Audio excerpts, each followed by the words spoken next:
I've been a loving plant parent for a few years now, and there is one mistake I've made that still irks me to this very day. Honestly, it keeps me up at night.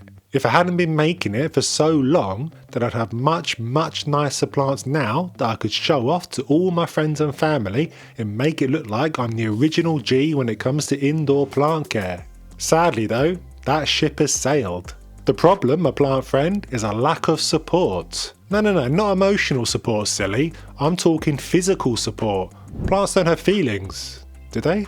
Anyway, as our indoor green buddies get older, bigger and wiser over the years, they need a Zimmer frame just as much as your 95-year-old granddad does to keep them upright and not sprawled all over the floor. The problem is though that I would see that they were struggling with their long arms and legs flopping all over the place, and I'd slap a bamboo stick or moss bowl behind them and tie them up using a bit of gardening string. This is all wrong, on many levels, and a surefire way to have a plant that ends up looking like this. He won't appreciate me singling him out like this, but just look at him. A straggly mess, and the pole I've used to support him is just not helping. Sorry mate, it's not you, it's me. I've done it all wrong and you've suffered the consequences. This is my philodendron lemon and lime, by the way. The right way to do it is like this. Just look at Mr. Monstera adansonii here. Normally the ugly younger brother to the ever popular Deliciosa, and often in his shadow, but not in this case. He's every bit as glorious as his older sibling, sprawling up this lovely treleaf trellis, who by the way are sponsoring today's video, and I really am a proud plant dad. More details on Treleaf in a jiffy, by the way. So what on earth is the problem then, I hear you wail? Well, we all know that plants such as Pothos, Philodendron and Monstera all need something to climb up if we're going to get the best out of them. They mature as they get older and have a support to climb up, and this should result in bigger, more mature leaves. This is exactly what is happening with my Adansonii here. You'll notice that the lower leaves are small, they're getting progressively larger as it continues to climb up this treleaf trellis. Well, this won't happen if you do it all wrong, like I did here with this philodendron lemon and lime. These plants will just not mature until they've got something to stick their teeth into. Look at what Mr. Adansonii is doing. He's grown these little area roots at each leaf node and attached itself to the trellis as if they were each little suction cups. This is exactly how it wants to grow. These plants are climbers in their natural habitat and latch onto the surrounding trees in the jungle to access more light at the top of the jungle. And they use these aerial roots to do the job. Yes, this is what those weird root things are for. So the treleaf trellis is acting like a tree in the jungle, and a pretty one at that. But the thing that has made this so successful with this plant is that I started the process early. This is absolutely key and something I just didn't comprehend for the longest time. It takes a long time for a plant to latch on. An annoyingly long time, truth be told, but it is what it is, I guess. They need to get all their ducks in a row, and even when they've latched on, it takes a while for it to start to mature. It's like it needs to develop a trusting relationship and have confidence that it's always going to be there and not yanked away and left in limbo. Looking at this guy, and really you could only call the latest 3 or 4 leaves remotely mature, so it is taking its sweet time, but that's fine, I'm a patient lad, sometimes. The trick is that I got this trellis in the pot nice and early when the plant was only a wee bubba, and this allowed it to become acquainted with the support and start latching on. And latched on it has. I tied it to the support at the beginning with some string, but since it started latching on, I've not needed to bother. It's not going anywhere. Now let's compare this to my philodendron lemon and lime. The mistake I made here was not adding the support early enough. The plant had already grown long stems, and to get it off the floor I just plonked this moss bowl in the pot and haphazardly tied the long stems to it, not really knowing what I was doing. And I didn't learn my lesson either. I did the exact same thing with this Pothos marble queen. I plonked the treleaf trellis in when it already had long stems, and I'm having to keep on tying it on with string as it grows taller. What I should have done was cut it back, propagated the cuttings, put the treleaf trellis in and began tying the stems to it right at the base.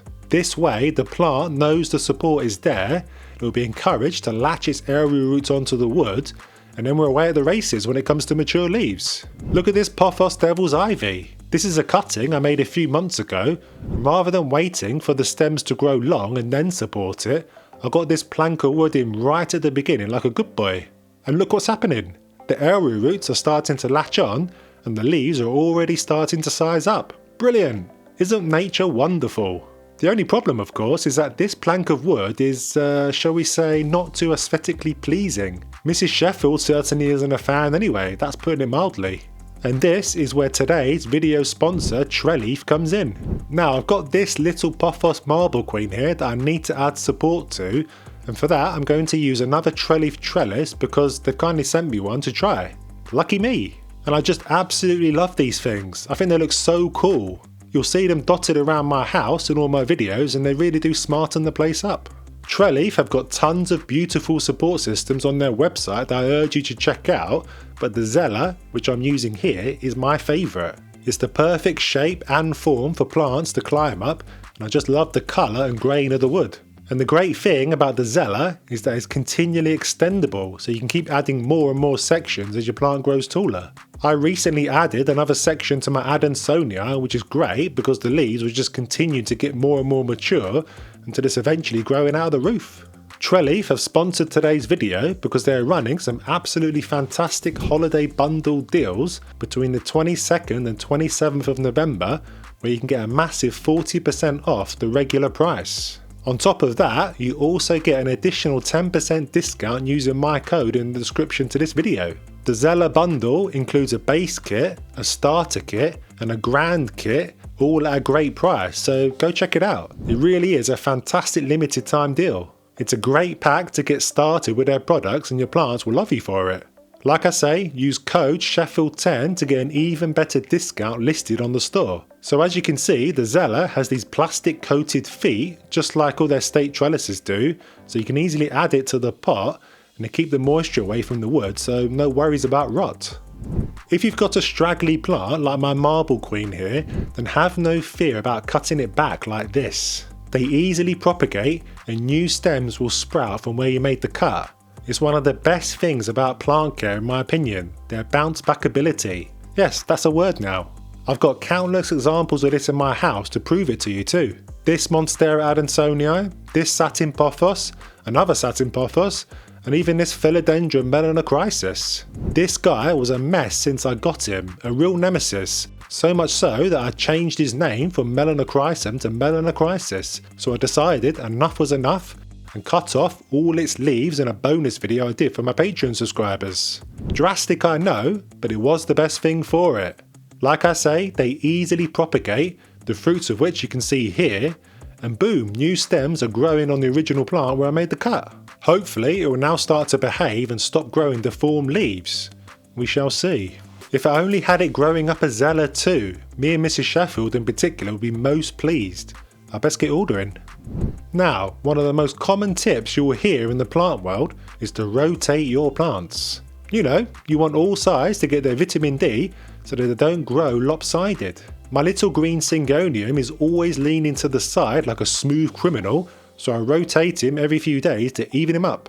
Do this to a staked plant though, and you're asking for trouble. You definitely don't want the backside to face the light. It will make the stems grow around the back where the light is, and then aerial roots won't be able to attach to the wood. You absolutely need it to face the light in the same direction all the time, no ifs or buts. But Mr. Sheffield, if I have a plant sat next to my window facing the light, the only thing I'd see is its scrawny behind and not the beautiful leaves. Where's the fun in that? Yes, a problem I can relate to, but one I've just come to terms with, to be honest. I've got climbers on my windowsill, and I've just accepted that the leaves aren't going to face the room. Not ideal admittedly, but it doesn't stop me from enjoying them. I want them to get tons of light while they're sizing up, and I'll probably move them somewhere I can enjoy them more. If you're not a fan, then the only thing I can suggest is to have them up against a wall or something, so there's no need to rotate. I've positioned my Melanochrysis cutting in this way, and he's facing the light. I don't touch him. His leaves should grow big and beautiful just like my Adansonia in my bedroom that I also don't touch. The only problem is that it's obviously not the brightest spot, so growth won't be turbocharged and the gaps between the leaves might start to get bigger. I guess it's a choice between fast growth and a scrawny behind, or slow growth and seeing the beautiful leaves all the time. I'll leave that with you, my plant friend. Now, if you always find that your plants tend to suck during the winter like mine, then you might be surprised to know that it's not normally because of the cold, and in this video I explain what it actually is, so check it out. And remember to follow the link to Trelleaf in the description, and make sure you subscribe to this channel for more fun.